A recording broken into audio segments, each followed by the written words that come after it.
Good morning, everyone. I'm Dr. Courtney Baker. I'm a clinical psychologist with the Phoenix VA PTSD team. I want to start by thanking everyone for being present and offering a warm welcome to all of our veterans, our active duty service members, and any of their family members who may be with us today.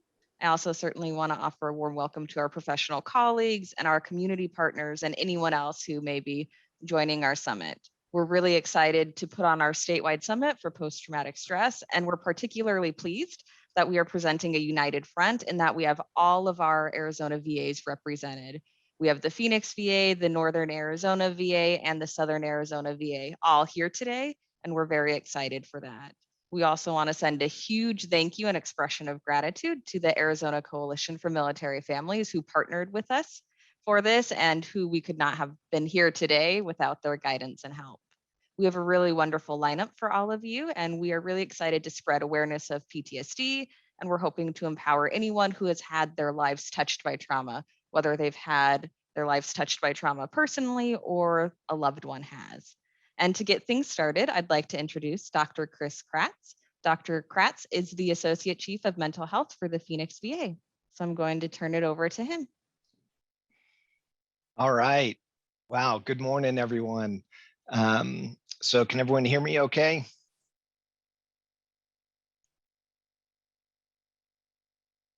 Okay, I see a couple north-south nods. That's good. So, wow, what a wonderful turnout. I see 73 folks in here, and it's an honor to be with all of you.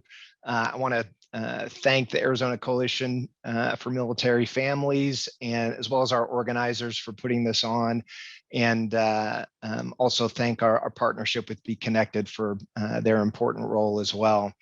So I was asked a couple weeks ago to put a few words together to kick things off here.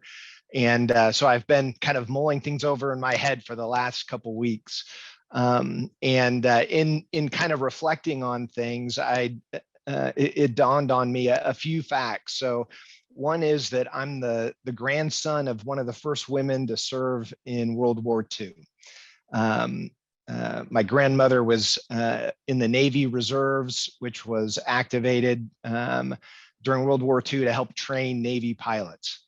I'm also the sole surviving son of a Navy fighter pilot who died in an aviation accident before his second tour in Vietnam. And my mom then remarried another Navy active duty fighter pilot who then adopted me. And so I'm also the son of a naval fighter pilot who then spent 23 years in the Navy, about 8 of which he was gone for training exercises or aboard ship. And then I swore I would never serve in the Navy.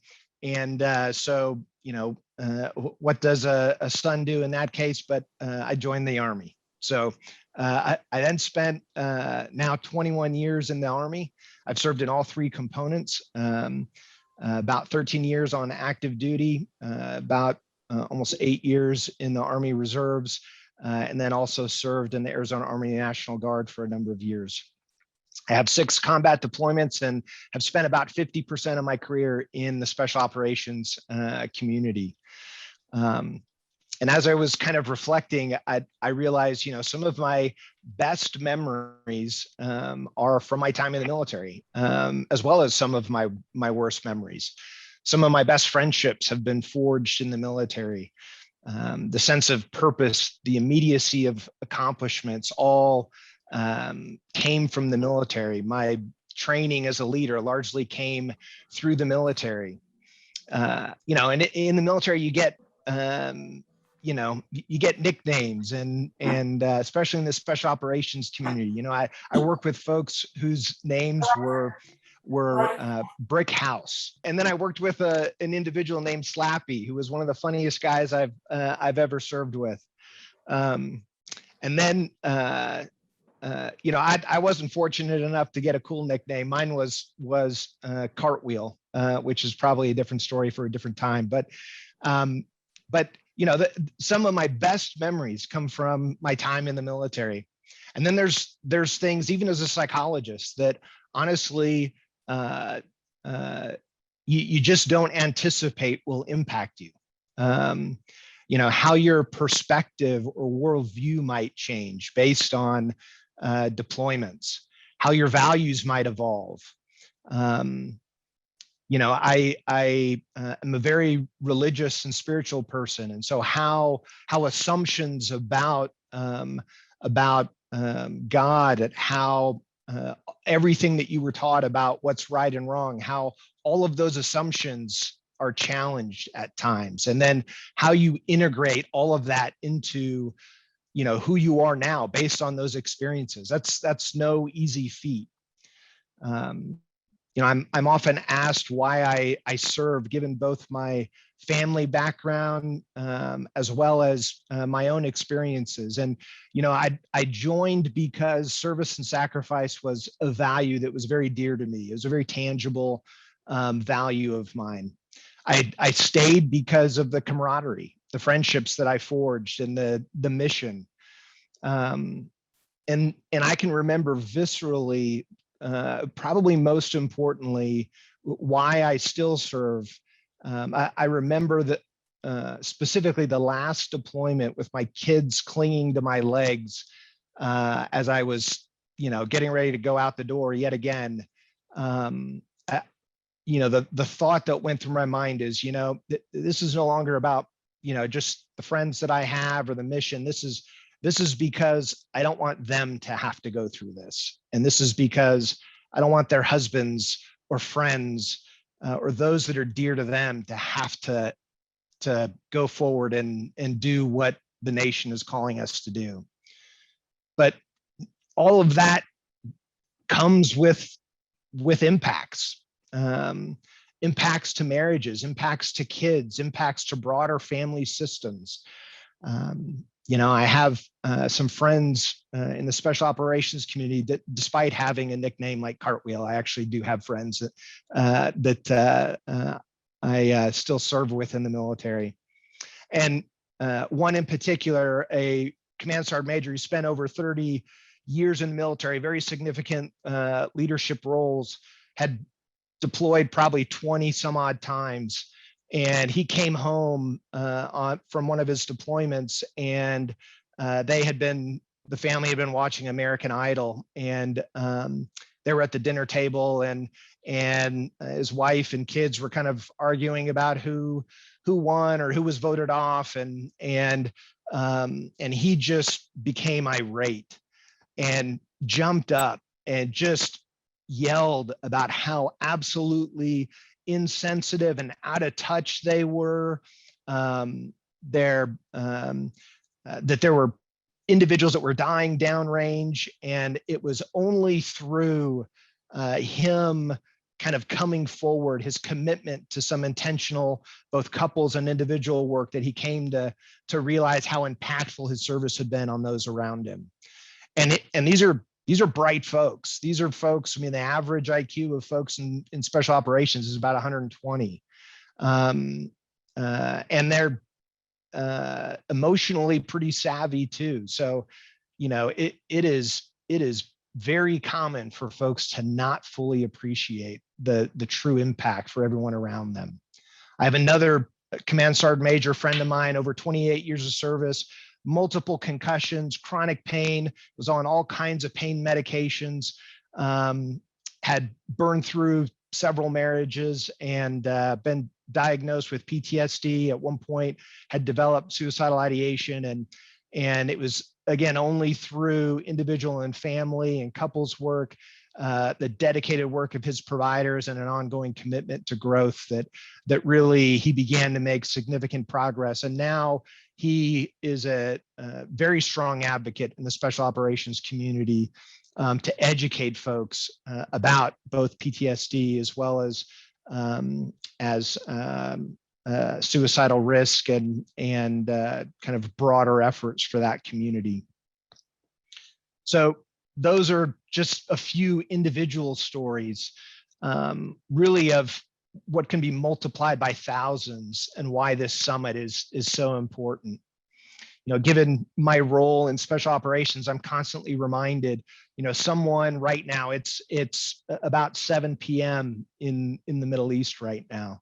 Someone is strapping on body armor, loading a weapon, filling a camelback with water, checking their radios, getting ready to complete the mission before them after having voluntarily raised their right hand to be one of less than 0.5% who agree to serve our nation, this great nation, in the military today.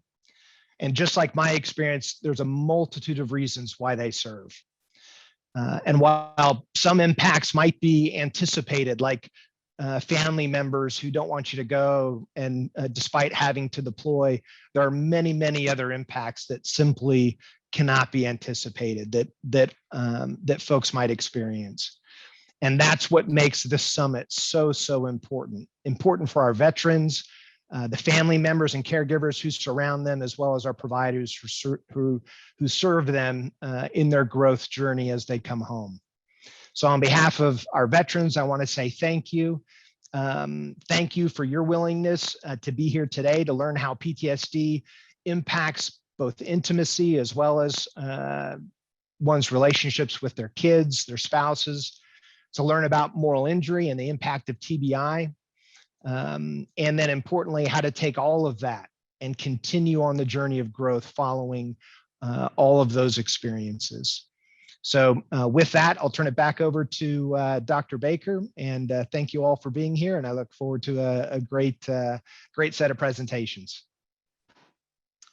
Thank you so much, Dr. Kratz, for being here. I know you are very busy, and we're happy to show that leadership of Phoenix is present and here and in support of all of our hard work, not only within the VA and also with the coalition as well. So thank you for that. I would like to see if we have Dr. Babcock on. I'm not sure if they've been able to join. We also have Dr. Babcock from Prescott willing to speak, but if they haven't joined yet, then I'm going to ask if we can turn it over to the Arizona Coalition for Military Families, and if Kellyanne Wild, who is the Assistant Director of Programs, she has some thoughts she would like to share as well. So please take it away, Kellyanne. All right, well, good morning, everyone, and thank you so much for being here today for the summit. First, really want to thank the VA for partnering with us on this summit. So Dr. Baker, really appreciate you contacting me. And want to thank my team within ACMF. And then we also have some of our Be Connected navigators present as well too. So want to thank them for being here also. But we're really honored to be a part of this today. I'm also a veteran myself, also Army. So we've got a lot of Army represented here today. But really what I want to talk about is the Be Connected program and some of the things that were touched on previously of just what it's like to make that transition from the military to then having a successful civilian career and then being able to have a successful life after the military also, because that's really what's important to all of us here. And what we want to do with the Be Connected program is the VA is part of one of our main stakeholders within the Be Connected program, as well as the Department of Veterans Services, all the military installations throughout the state. And really what we try to do is make it so that it's easy to get these resources, to find them. I can tell you as a veteran myself, when I was transitioning out, it's just difficult to know all the things that exist, what you qualify for, what you can utilize, what you can help your friends with as well too, and your comrades. So really with the Be Connected program, what we do is we try to take all those resources and pull them into one centralized location within our information and support line, and then our navigator program, as well as our Be Connected website. So really what we do, and our number is 1-866-429-8387. And we'll put that in the chat as well too, but that's 1-866-429-8387. And what we have is what we want people to do is call that line if they have any questions about what resources they qualify. Are they interested in going back to school? Are they interested in finding a different career? We help with all those various things. We talk to them about how to get enrolled in the VA. If they have questions or are intimidated about where to start, what are the different things that are available to me, you can call that line and they'll help connect you to those various resources. Now, the other piece of that is for those of us that are here today that help connect people to those resources. What we also are is what I kind of call calling in reinforcements. So if you feel like you've tried everything that you possibly can to be able to help someone, and you're kind of running into some of those barriers or roadblocks where you can't figure out, what do I do next? How do we find help for this person? That's what Be Connected does. We pull all the resources within the state. We've built an ecosystem throughout the state to be able to get people to those resources. Now, the other thing that we do is if there isn't a resource available, that's also what we do. We try to find the gaps in resources to figure out how can we problem solve this and how can we make this so that we do have a resource for people within the state. Now, sometimes that can take time, but at least we're collecting that data to try to make it the best state possible for our service members, veterans, and their family members, and for those that are serving the population as well too. So that's really what Be Connected is for. That's how you can utilize it. A lot of times people will contact our team sometimes because they're like, oh, we're trying to help a veteran with this. Really, if you call that support line, it is an extension of our team, as well as if you're utilizing any of the navigators within our program as well too. We're all one team, and we're here to do whatever we can to help, including the VA and Department of Veteran Services. Like I said, it really is a full ecosystem that can help assist in finding anyone you're trying to help, even if it's a friend. That's one thing that I say too a lot of times is if you have a neighbor, you have somebody that brings up, hey, I'm trying to look for help within this. That's what the support line is for. It's to be able to get people support and information quickly. So that's one thing that I'm really proud about what our team is able to accomplish because we work so closely with everybody within the state. And then we just have a team that's really working where we always say it's not barriers, but speed bumps. We'll find a way. So those are just a couple things about the Be Connected program. I would, if anybody has any questions too, please feel free to put them in the chat and I'll be happy to answer them. Also wanted to let you know about a couple different initiatives that we have going on right now. So we have one right now that's our transportation initiative. So we noticed that transportation was a really big difficulty for people to find within the state of Arizona. So right now, if you're interested in volunteering to help take people and you're actually reimbursed for your mileage to appointments or to go get dog food and then you drop it off for them, firewood for people that are up north. We'll do all these various things as a volunteer. And then what we can do is if somebody calls in to be able to try to find transportation, we can tap into that volunteer program. So if anybody's interested in being a volunteer or they know somebody who's having difficulty with transportation, please call that support line. That's something that we're working on currently. Another thing that we have is our career navigation program. So if you know anybody who is looking to transition and find a career, what's really big for us is making sure that it's a career and not a job. So we were really putting people into career placements and then helping them find that career pathway. So how do you go from what it is that you want to do and how do we help get you there and what resources can you utilize to do that? So we help connect programs to where you can get certifications at no cost. So that's a lot of what we do within the program. Another one too I want to touch on is our faith-based initiative. So if you are interested in being a faith-based volunteer, that's also something that you can do. So we have a form that you can fill out if you're interested in being involved in that as well too. And it's really just sort of bringing in that military veteran piece and culture into wherever it is that you practice. So we've got the faith-based initiative as well. And then the other thing too is just keeping in mind, I always tell people, if you kind of run into that roadblock where you don't know where you go next to be able to get help, please call the support line and we will get you the help that you need. Also, when it comes to doing events and things like this, we're always more than happy to participate and help out. So I just want to thank Dr. Baker and the VA again for letting myself and the Arizona Coalition for Military Families and the Be Connected program be a part of this. So thank you so much, Dr. Baker, and I will pass it back to you. Thank you so much, Kellyanne, and thank you for all you and your navigators and all of the coalition and Be Connected does, because certainly we could not do our jobs within VA without having the support of community programs that offer just so much wraparound services. So very, very appreciative of that and of your willingness to coordinate with us for today. And so I just want to talk a little bit about when we were putting the summit together, something we realized was that while it's important that we have providers speaking and sharing information, what's most important is that we have a veteran here, that we have someone who has been through the fire and come out the other side who is willing to share. Finding someone to share is often hard because it takes an incredible amount of courage and bravery to step up and speak about some of your most vulnerable times.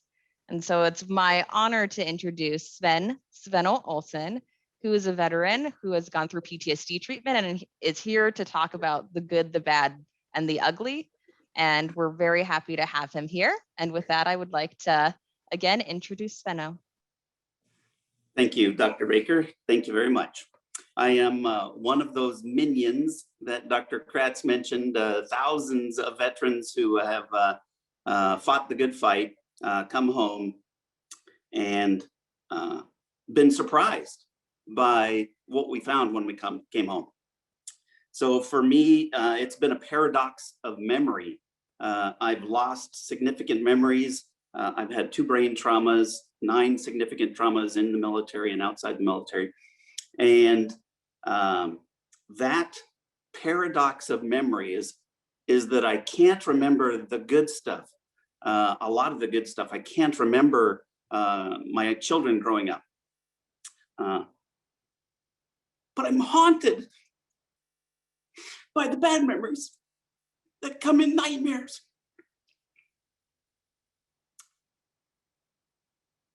I come flying out of bed, I hit the wall. I'll wake up on the floor. And I feel ashamed. I feel embarrassed. I'm frustrated. I get angry.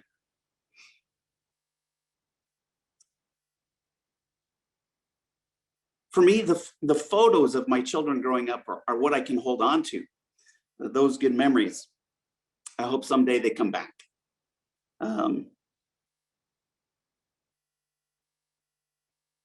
Through the variety of treatments that I've had at the VA, from the very beginning for me in 2005, my journey began, to just recently graduating from the prolonged exposure program here in Phoenix. That journey, 16 years. I've made more progress this year in 2021. So it's a hell of a year to participate in the PTSD Summit. Thank you, Dr. Baker and Dr. Belcher, for thinking that I have something to share, that my story may help others. I hope it does. When I came home, I honestly thought, I mean, I don't have anything to worry about. I had no trouble deployed. Multiple deployments, I come home and I skipped all of the PTSD briefings. I shouldn't have. I didn't have a problem until after I was home and the nightmares started. That shame, that frustration, that anger, that almost loss of physical control. My subconscious, the bad memories in my subconscious were winning the battle significantly. I'll be honest. It was my wife who I would hit in my dreams that forced me to get help.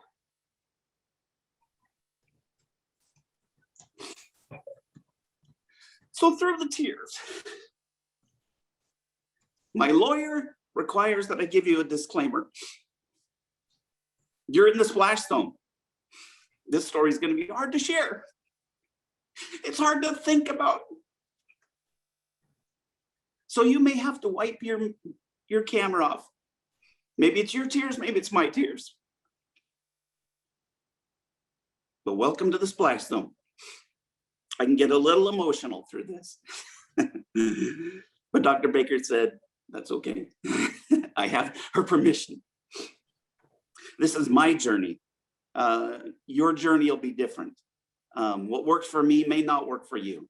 Legal disclaimer, the lawyers want me to tell you that.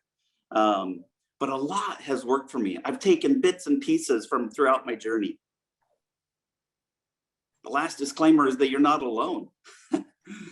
You're in this room right now with 200 of your closest friends, but people who care. So many times I felt alone.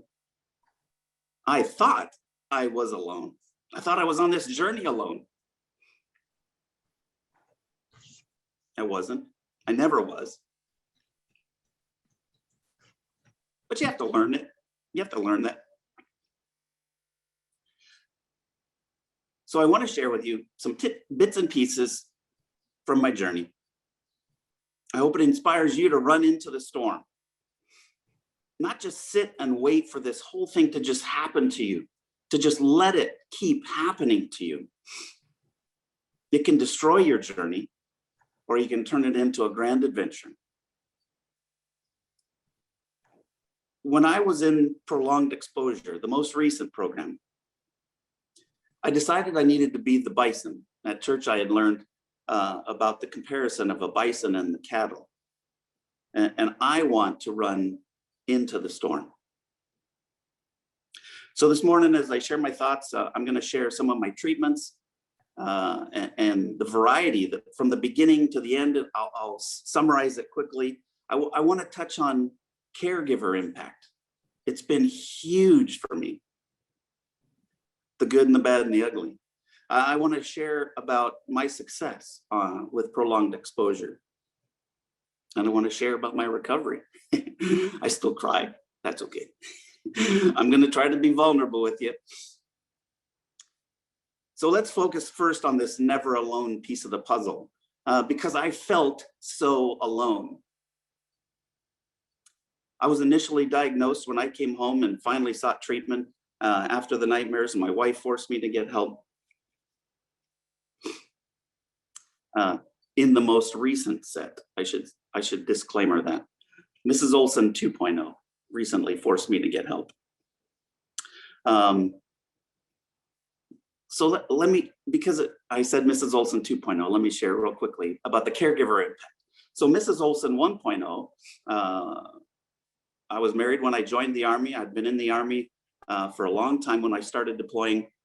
When the war started, I was National Guard, and so I was a traditional 1 week in a month, 2 weeks in the summertime soldier until September 11th. And September 11th happened, and I was on active duty for 11 of the next 13 years until I retired.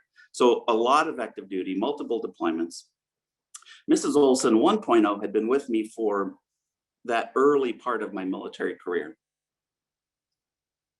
After coming home from my first deployment, 3 days later, getting orders for a second deployment, 18 months, a second 18 months. While I was in Iraq, she left me, devastated me. And I remember her complete rejection of PTSD.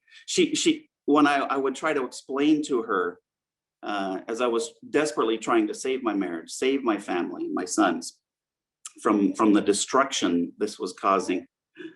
I vividly remember she actually took the books and the brochures the VA had given me on PTSD and threw them in the trash. To her, it was a load of crap. It was an escape. It was an excuse. She was not a supportive spouse and caregiver when I came home. Mrs. Olson 2.0. I had been on active duty on and off. My first wife and I did get divorced. Our family was a statistic, one of 4 National Guard families that was divorced following deployments. So Mrs. Olson 2.0, for the first 6 years of our marriage, I had been fine. I hadn't had any nightmares. I hadn't had any symptoms of PTSD. I honestly had thought I was cured. And then after a significant illness here, I wasn't even in the military anymore, the nightmares started again. For Mrs. Olson 2.0, this was a shock and surprise. It came out of nowhere, and it was her that I was hitting in my sleep. It was her that was finding me on the floor. And she's the one that encouraged me to get help. The paradox of memory, the paradox of caregivers.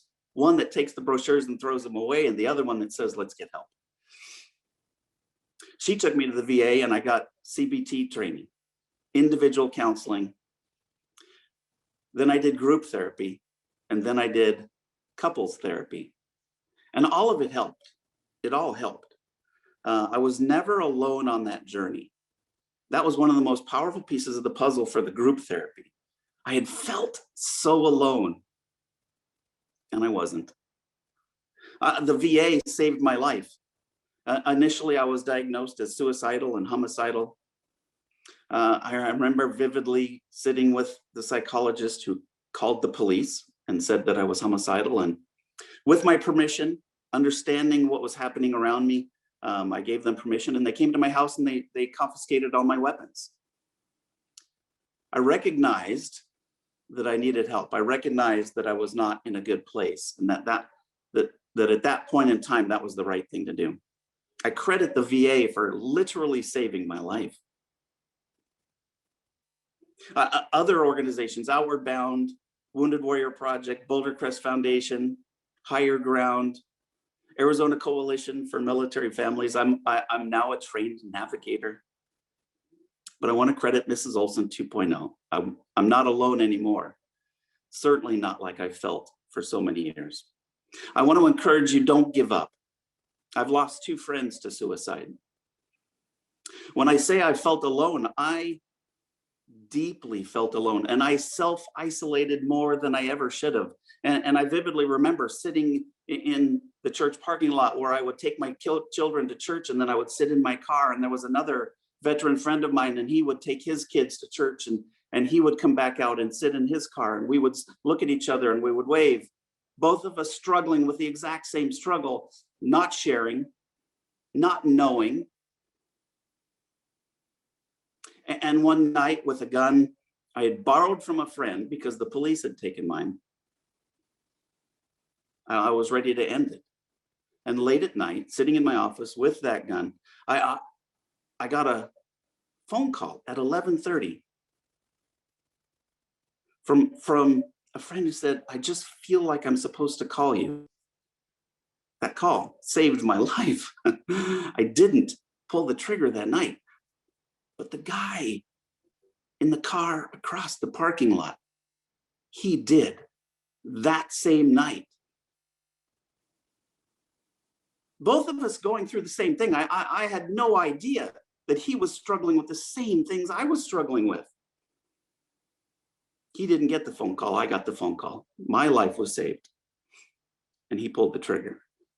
I've lost other friends. Please know that you're not alone, but it's up to us to ask for help. Mrs. Olson has been a tremendous support this last 6 years of this journey. It's been amazing. It's been something we've been doing together. That isolation that I felt, it was self-imposed. There are so many people along this journey that want to help. So that CBT, that was the first treatment. Well, I had medications, I had an individual psychologist assigned to me, and I was getting treatment every day. And it helped. It saved my life. The benefit to me, I would even say, from the CBT, all the different CBTs that I went through, cognitive behavioral therapy, was learning to recognize these physical symptoms, the stress, the anxiety, the tension, the fists, my breathing, my clenched jaw. Learning that I could take back control. Boulder Crest Foundation taught me about PTG, post-traumatic growth. I learned that my body was reacting the way it was trained to react. And I needed to retrain, learn new skills. I learned to meditate. I learned to take control of my breathing. I learned about what the triggers were for me and to take back the power that I had given those triggers, silly little things, sounds that could trigger in me a physical reaction. I learned that I could control that. And for so many years, I had given control to those triggers. But prolonged exposure, I came to prolonged exposure. So during COVID, everyone's stuck at home. We're watching Netflix all the time. And there was a TV show on Netflix, and it was about a prisoner, a young boy who had been in prison for life on death row for a murder he didn't commit. And when he gets released, he has just ridiculously significant, severe PTSD. And one of his therapists said, let's try prolonged exposure. I'd never heard of it. I thought I'd been through almost everything the VA offered. I've been through so many different treatment programs over so many years. And it worked for the guy in the TV show, but it's Netflix. Could it work for me? I don't know. Well, I started working with Dr. Belcher at the Phoenix VA. And it was painful. That's probably the best way to describe it. Probably the best way to describe it is the point, I would say 3 months into the treatment, my wife said, everything's worse. You're getting worse. This isn't good. This isn't working. I'm going with you to the next session. I'm going to go. I want to talk to your neurologist. I want to talk to your psychologist. And so she went with me to my next appointment. And as she said, look, things are getting worse. The nightmares are getting worse. He's getting more irritable. He's snapping faster. It's not getting better. This isn't working. And the neurologist said, we're so sorry. We should have told you that in this program, it does get worse as you work up this hill, as you run into the storm. Everything gets worse. You're forcing. You're surfing in it, as Dr. Belcher kept told me. You're staying in the suffering. But there is a peak, and you get over that peak, and then it gets better. And it was so hard to get there. I chose to adopt that metaphor of the bison and the cattle. I shared about it earlier at church. We learned that when the storms come, and they come in for everybody, they come for everybody on this Zoom. The cattle, they run away from the storm. They get to the fence. They're stuck at the fence. They huddle together and they let the storm just wash right over them. And if it's a 2-hour storm, they're stuck in it the whole time. But the bison, they share DNA, similar beast, but the bison reacts so differently to storms. It's innate in them, and they run through the storm. They charge into the storm, through it. They're through the storm. A 2-hour storm, they're through it in less than an hour. And the same storm, impacts the bison less because they run into the storm. And I made that decision then that I wanted to be the bison. I needed to run through the storm. I needed to climb that hill. I needed to get through when it gets worse before I would ever see that it got better.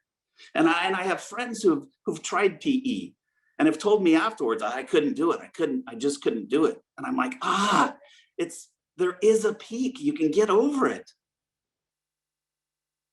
For me, I found deep subconscious healing more than any of the other therapies. The testament for me is my family. The testament is no nightmares, not fewer. I've had a roller coaster of nightmares for years and years. I don't have the nightmares anymore. I don't have my outbursts. I don't have the anxiety that I had. So for me, that worked.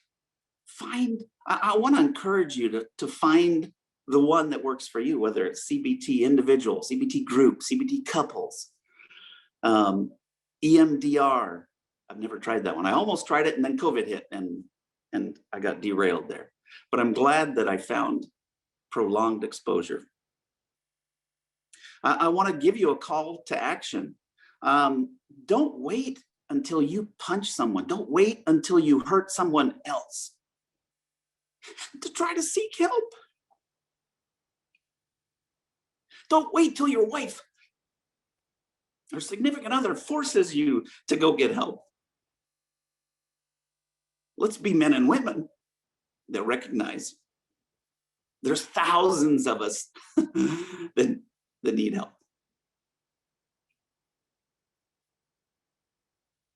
I don't know most of you on this call, but I want you to know I care.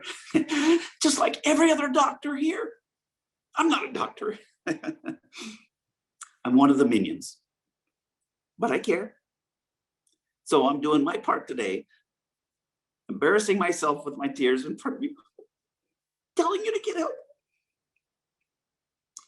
In my darkest days, daily seeking treatment, suicidal, homicidal, on medications. You couldn't have convinced me then that I would have the life that I have today. A beautiful wife, an amazing caregiver, growth and progress, people in my life that care more than I ever imagined. The daughter that I dreamed of after my divorce is my bonus now. You could have convinced me. I don't want you to be me back then, where in that darkness, no words of hope could get in. You're here, you're at the summit. And I hope my sharing, knowing that you're not alone, that there's so many people and places that can help. Hear my words and know that you can seek help. So please run into the storm, and thank you for letting me share. Welcome to the Splash Zone. I'm sorry, Dr. Baker, it is all yours again.